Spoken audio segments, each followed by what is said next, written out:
Shalom, selamat pagi Bapak Ibu dan saudara-saudari sekalian yang diberkati oleh Tuhan dimanapun berada pada saat ini. Puji nama Tuhan, kembali lagi kita bisa bertemu di channel YouTube Embun Elitria Misi Berkat untuk Negeri. Kita percaya pertemuan ini bukan kebetulan karena cukup lama saya bersama dengan istri tidak ambil bagian dalam pelayanan Embun karena ada kegiatan-kegiatan yang harus kami ikuti. Dan hari ini kita bersyukur kita boleh bertemu kembali dalam kasih Tuhan, dalam keadaan sehat tanpa kekurangan sedikit apapun. Baik Bapak Ibu dan saudara-saudari sekalian, dimanapun berada pada saat ini, mari kita bersama-sama merendahkan hati kita bawa hati kita bawa hidup kita di pagi hari ini. Kita meluangkan waktu untuk bersama-sama memuji dan menyembah Tuhan. Namun sebelumnya, marilah kita berdoa. Segala puji syukur hormat kemuliaan bagi nama-Mu Tuhan, sebab Engkau yang layak kami puji dan kami sembah. Sebab siapalah kami ini Tuhan, kami bukanlah apa-apa dan bukan siapa-siapa di luar Engkau. Kami percaya di pagi hari ini Kau boleh dibangunkan, itu karena Tuhan masih punya rencana, punya rancangan atas hidup kami. Oleh karena itu Tuhan, biarlah hidup kami senantiasa berpegang teguh kepadamu Tuhan. Kami senantiasa mengandalkan Tuhan.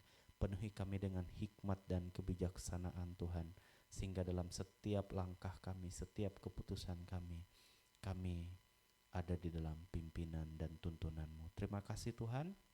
Ini kami ingin memuji Engkau Tuhan, kami ingin menyembah Engkau. Biarlah hati dan pikiran kami Tuhan tertuju fokus, termotivasi hanya kepadamu. Di dalam nama-Mu Tuhan kami berdoa dan kami bersyukur. Amin. Ya, Bapak Ibu dan saudara-saudari sekalian, bersama-sama kita nyanyikan pujian yang mengatakan walaupun gunung tak berpindah.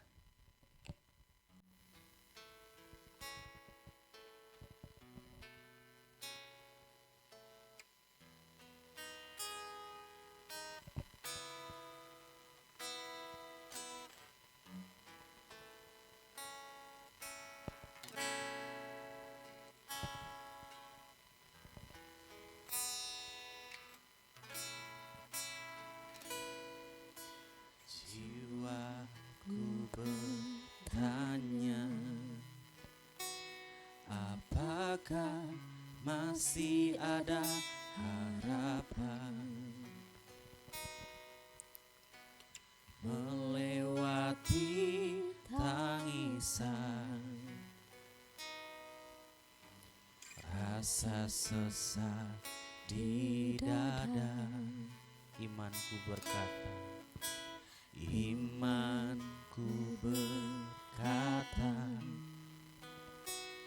Tuhanku yang pegang kuasa, Dia selalu bekerja meski mataku tak melihat. Walaupun gunung itu tak berpindah, tetap percaya Kau yang punya kuasa. Sekalipun ku dalam lembah gelap, tak mengapa asal Kau di sampingku. Walaupun masalahku masih ada, tetap percaya rencana-Mu terindah. Pribadi-Mu takkan pernah berubah. Iman yang aku pegang padamu Tuhan yang setia. Kita nyanyikan pujian ini dari awal. Kita katakan lebih sungguh lagi. Jiwaku bertanya,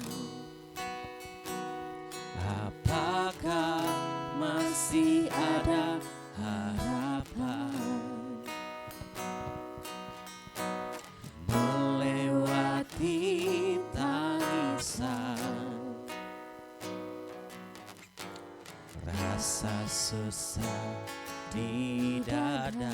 Imanku berkata, imanku berkata,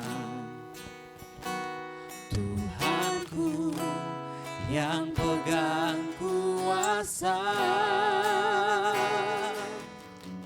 Dia selalu bekerja.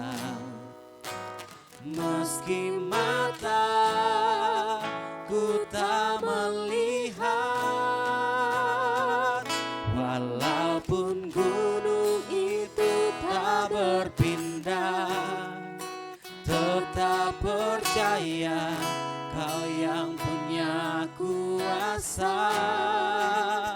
Sekalipun ku dalam lembah gelap, tak mengapa asal Kau di sampingku. Walaupun masalahku masih ada, tetap percaya rencanamu terindah. Pribadimu takkan pernah berubah. Iman yang aku pegang padamu, Tuhan yang setia. Pribadimu takkan pernah berubah. Iman yang aku pegang padamu, Tuhan yang setia.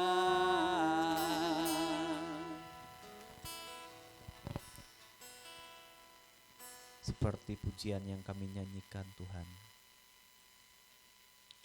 walaupun gunung tak berpindah, walaupun masalah kami masih ada, kami tetap percaya rencana-Mu terindah dalam kehidupan kami, Tuhan. Kami percaya pribadi-Mu takkan pernah berubah. Biarlah iman kami senantiasa teguh, Tuhan, terhadap rencana-Mu. Sebab kami percaya Engkau Tuhan yang setia dalam kehidupan kami. Terima kasih Tuhan, jika sebentar kami akan bersama-sama merenungkan sebagian dari firman-Mu. Engkau beracara melalui hamba-Mu Tuhan, melalui apa yang ia sampaikan.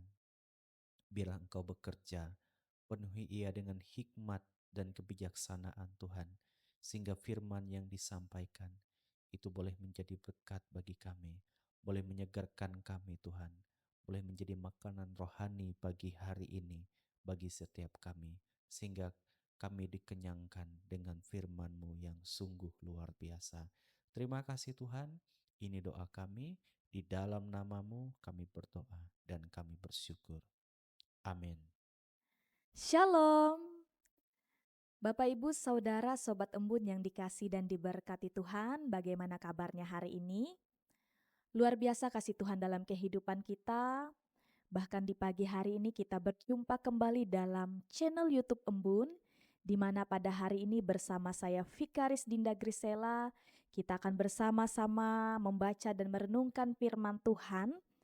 Firman Tuhan hari ini tertulis dalam 2 Korintus pasal 10 ayat 12 sampai dengan ayat yang ke-18. Mari kita buka Alkitab kita Bapak Ibu Saudara dari 2 Korintus pasal 10 ayat 12 sampai dengan ayat yang ke-18. Namun di sini saya tidak membacakan keseluruhan dalam teks firman Tuhan hari ini. Saya hanya membaca ayat 17 sampai dengan ayat yang ke-18.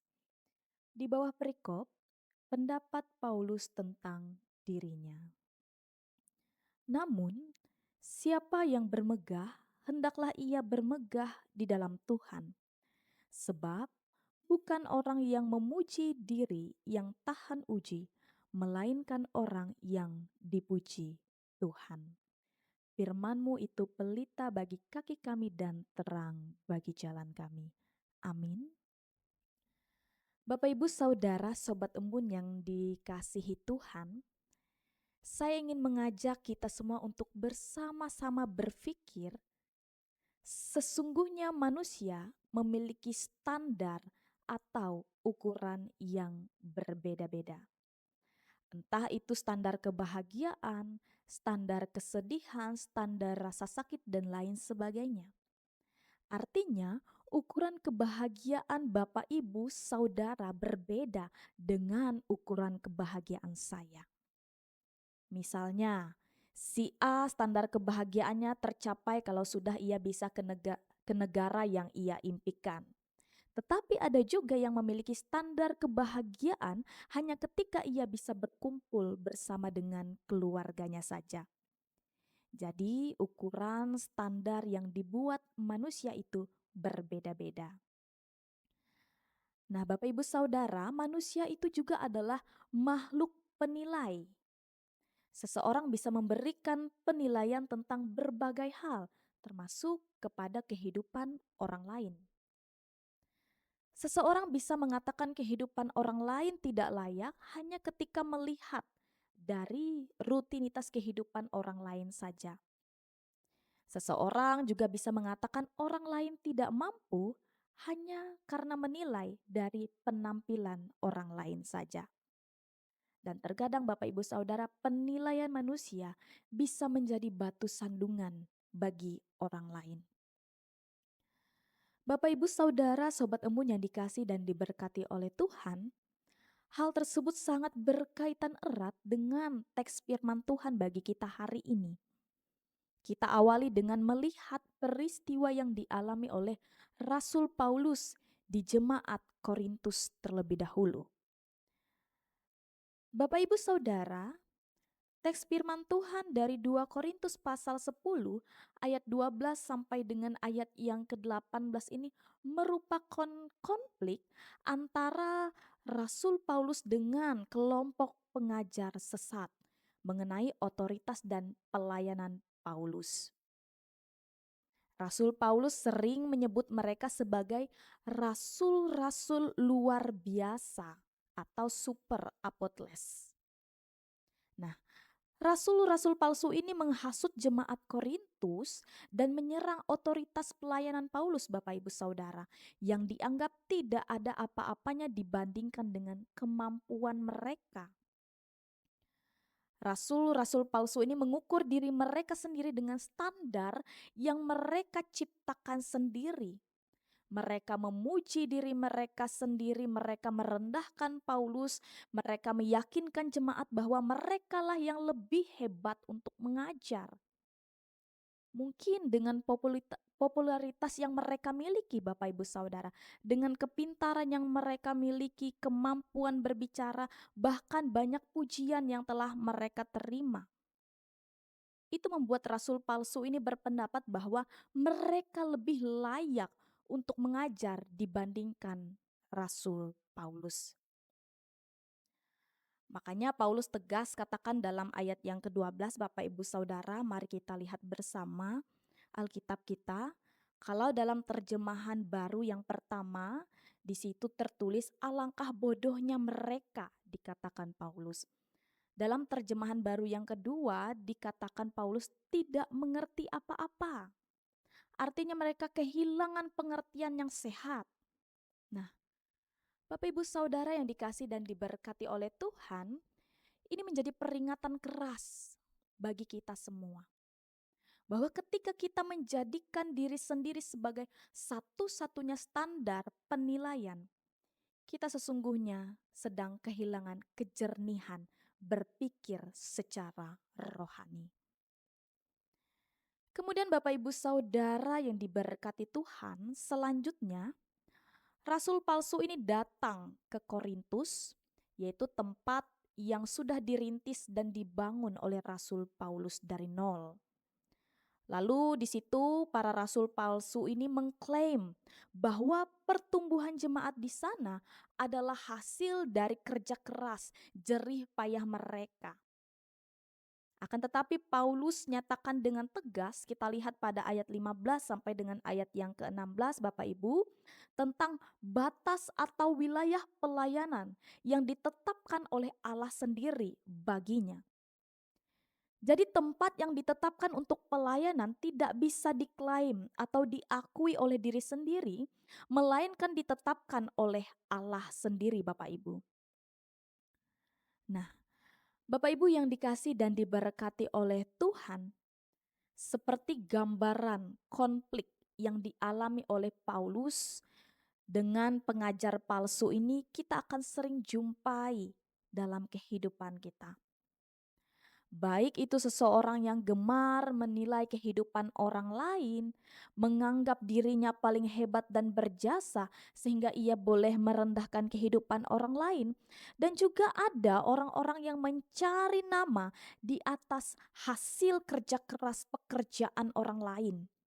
Mungkin ada orang-orang yang merebut posisi atau kedudukan orang lain dan lain sebagainya Bapak Ibu. Itu mungkin sering terjadi, bahkan pernah dialami oleh kehidupan kita. Tetapi melewati firman Tuhan hari ini kita akan belajar bersama Bapak Ibu Saudara. Yang pertama, memiliki tolak ukur yang benar. Bapak Ibu Sobat Embun yang diberkati Tuhan. Seperti yang sudah saya sampaikan di awal tadi bahwa manusia itu adalah makhluk penilai dan punya standar ukuran masing-masing untuk menilai segala sesuatu. Nah, terkadang kita sibuk menilai dan membandingkan, tetapi bahayanya bahwa standar dan ukuran kehidupan kita adalah dengan melihat orang lain. Jadi Bapak Ibu Saudara, tanpa sadar kehidupan kita ini seperti sebuah kompetisi, sebuah perlombaan. Apalagi kalau setiap kali kita membuka HP kita, membuka sosmed kita langsung disodori dengan kehidupan orang lain, pencapaian orang lain. Yang mungkin bisa membuat kita tergiur Bapak Ibu Saudara. Dan menetapkan itu sebagai standar kebahagiaan kita, standar kehidupan kita. Mungkin ketika kita melihat teman sekerja kita sudah berhasil membeli sebuah barang yang ia impikan, kita mungkin tergiur. Dan menetapkan itu sebagai standar kehidupan kita juga. Kita harus punya hal yang demikian. Nah, Bapak Ibu Saudara yang dikasih dan diberkati oleh Tuhan, ketika kita membandingkan diri kita, kehidupan kita dengan apa yang orang lain punya, apa yang orang lain capai, kita sering jatuh pada dua hal yang sama-sama toksik atau beracun dalam kehidupan kita. Yang pertama, jika kita merasa lebih baik, kita akan menjadi orang yang sombong. Jika kita menilai diri kita baik, kita akan menjadi orang yang sombong. Kemudian hal yang kedua, jika kita menilai diri kita lebih buruk, kita menjadi orang yang minder dan iri hati Bapak Ibu. Dan dua hal ini sama-sama membuat orang menjadi kehilangan damai sejahtera dalam kehidupannya. Itulah penilaian manusia Bapak Ibu Saudara. Tetapi firman Tuhan ingin sampaikan tentang standar penilaian yang benar, yaitu berdasarkan pandangan Allah. Apalagi di era sekarang Bapak Ibu Saudara, banyak orang yang hidup dari likes, komen, subscriber. Kita merasa berharga kalau kita mendapat pujian dari orang lain. Namun Paulus menutup argumennya dengan sangat tajam bahwa pujian manusia itu sifatnya panah, tetapi pujian Tuhan itu abadi.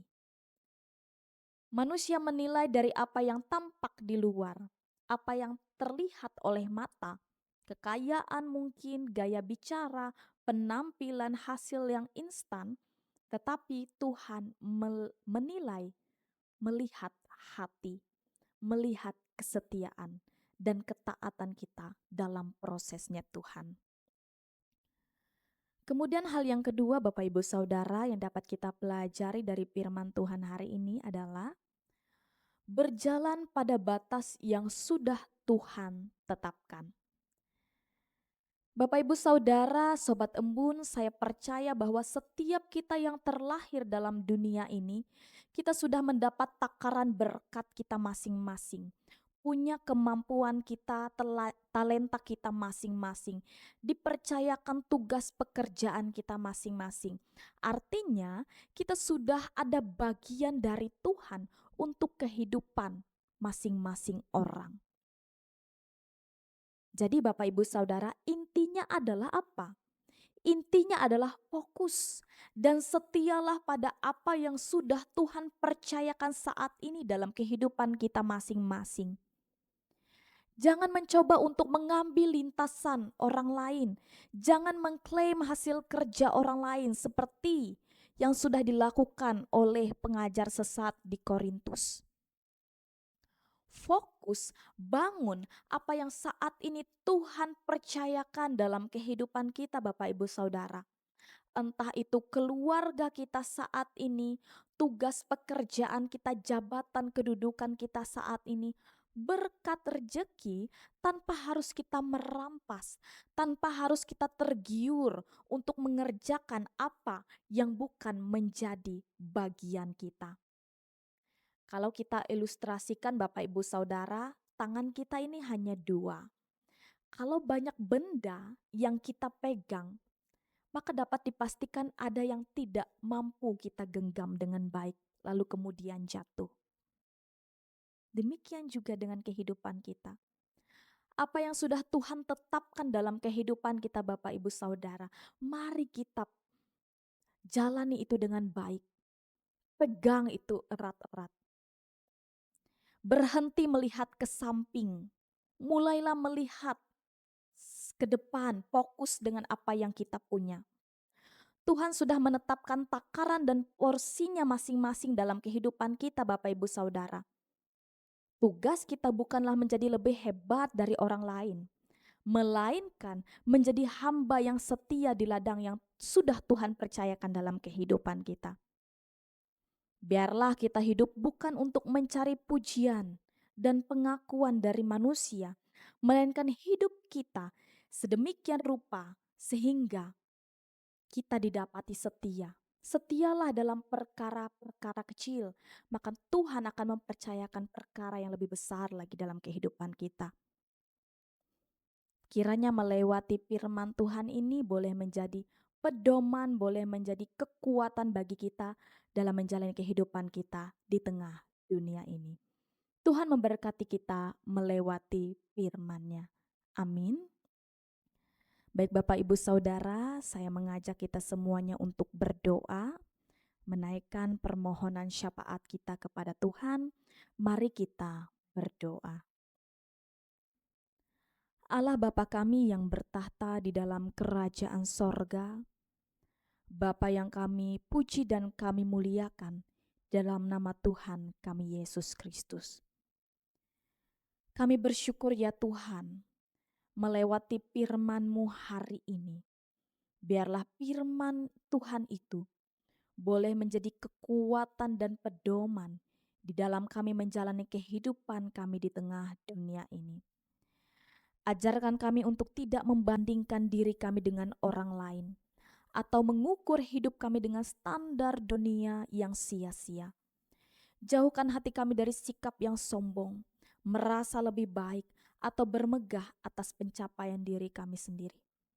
Tolonglah kami ya Tuhan agar kami senantiasa sadar bahwa setiap tugas, pelayanan, pekerjaan, dan batasan dalam hidup kami adalah kepercayaan yang sudah Tuhan tetapkan. Bila kami harus bermegah, biarlah kami hanya bermegah di dalam Tuhan, atas kasih setia, rahmat, dan kebaikan-Mu yang senantiasa memampukan kami. Ajarkan kami untuk tidak mengejar pujian dari manusia, melainkan hidup tulus dan berkenan di hadapan Tuhan. Sebab hanya penilaian dan persetujuan Tuhanlah yang sejati di dalam kehidupan kami. Sempurnakanlah karakter pribadi kami ya Tuhan, agar kami tetap rendah hati dan setia, mengerjakan setiap bagian yang telah Tuhan percayakan di dalam kehidupan kami masing-masing. Terima kasih Bapa di sorga, berkati kehidupan jemaat Tuhan, dalam keluarga rumah tangga mereka masing-masing. Biarlah cinta kasih Tuhan senantiasa tercurah dalam kehidupan pasangan suami istri, orang tua dan anak. Biarlah mereka hidup saling mengasihi satu dengan yang lainnya Tuhan. Begitu juga dalam setiap usaha dan pekerjaan jemaat-Mu. Mari Tuhan berkati, sehingga berkat-Mu senantiasa mengalir dalam kehidupan mereka. Bagi jemaat Tuhan yang saat ini dalam keadaan sakit, Tuhan pulihkan dan sembuhkan mereka. Bagi jemaat-Mu yang saat ini berbeban berat dalam tantangan kehidupan, pergumulan kehidupan, biarlah kuasa Tuhan yang sempurna, yang terus memberkati mereka, memberikan mereka kekuatan, menopang kehidupan mereka, menuntun mereka kepada jalan keluar yang terbaik sesuai seturut dengan kehendak-Mu. Terima kasih Tuhan Yesus, ini harapan kami, ini ungkapan syukur kami, yang kami alaskan di dalam nama Tuhan Yesus Kristus yang sudah mengajarkan kami berdoa demikian. Bapa kami yang ada di sorga, dikuduskanlah namamu, datanglah kerajaan-Mu, jadilah kehendak-Mu di bumi seperti di sorga. Berikanlah kami pada hari ini makanan kami secukupnya, dan ampunilah kami akan kesalahan kami, seperti kami juga mengampuni orang bersalah kepada kami. Dan janganlah membawa kami ke dalam pencobaan, tapi lepaskanlah kami daripada yang jahat. Karena Engkau yang punya kerajaan dan kuasa dan kemuliaan sampai selama-lamanya. Amin.